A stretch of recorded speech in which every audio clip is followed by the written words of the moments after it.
Fire ডোর লাগানোর প্রধান উদ্দেশ্য হলো আগুন ও ধোঁয়া কিছু সময়ের জন্য আটকে রাখা। ফায়ার ডোর লাগানোর কয়েকটি গুরুত্বপূর্ণ কারণ: জীবন রক্ষা করে, অর্থাৎ আগুন লাগলে এটি আগুন ও ধোঁয়া অন্য অংশে দ্রুত ছড়াতে বাধা দেয়, ফলে মানুষ নিরাপদে বের হওয়ার সময় পায়। সম্পদের ক্ষতি কমায়, অর্থাৎ আগুন একটি নির্দিষ্ট এলাকায় সীমাবদ্ধ রাখতে সাহায্য করে, ফলে পুরো ভবনে ছড়িয়ে পড়ার ঝুঁকি কমে। ধোঁয়া নিয়ন্ত্রণ করে, অর্থাৎ অনেক ক্ষেত্রে ধোঁয়াই আগুনের থেকে অধিক প্রাণঘাতী। ফায়ার ডোর ধোঁয়ার বিস্তার কমাতেও সাহায্য করে। আইন ও বিল্ডিং কোড মেনে চলতে সাহায্য করে, অর্থাৎ অনেক বাণিজ্যিক ভবন, হাসপাতাল, স্কুল, কারখানা ও অ্যাপার্টমেন্টে ফায়ার ডোর বাধ্যতামূলক। দমকল বাহিনীর কাজ সহজ করে, অর্থাৎ আগুন সীমাবদ্ধ থাকলে আগুন নিয়ন্ত্রণ করা সহজ হয়। মনে রাখবেন, ফায়ার ডোর কার্যকর হতে হলে এটি সবসময় বন্ধ রাখতে হবে এবং দরজাটি অবশ্যই সার্টিফাইড ফায়ার রেটেড হতে হবে।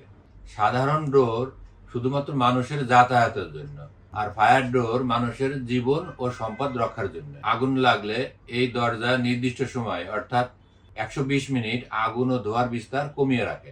এতে মানুষ নিরাপদে বের হওয়ার সুযোগ পায় এবং দমকল বাহিনী আগুন নিয়ন্ত্রণ করার সময় পায়। তাই ফায়ার ডোর শুধু একটি দরজা নয়, এটি একটি নিরাপত্তা ব্যবস্থা এবং অনেক ভবনে এটি আইনগতভাবেই প্রয়োজন। যাদের এটি প্রয়োজন, সুলভ মূল্যে পেতে চাইলে আজই আমাদের সাথে যোগাযোগ করুন।